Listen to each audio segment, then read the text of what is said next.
মদিনার সবচাইতে গরিব সাহাবী বেলাল রাদিয়াল্লাহু তাআলা আনহু লজ্জাস্থান ঢাকার জন্য শুধু একটা জামা ছিল, গায়ে দেওয়ার মতো কোনো জামা নাই।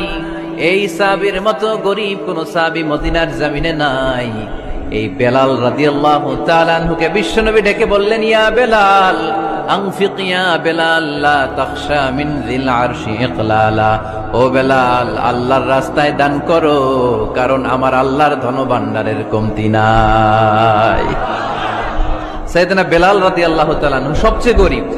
শুনতেছেন, বুঝতেছেন? সবচেয়ে গরিব।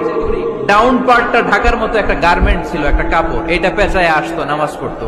গায়ে রাখার মতো কোনো জামা নাই, আর খাবার দাবার টাকা পয়সা বলতে নাই। ওই সাহাবীর বিষ্ণু ইসলাম বললেন, আনফিক বেলাল, বেলাল তুমিও দান করো, তুমিও দাও, দানের হাতকে প্রশস্ত করে দাও।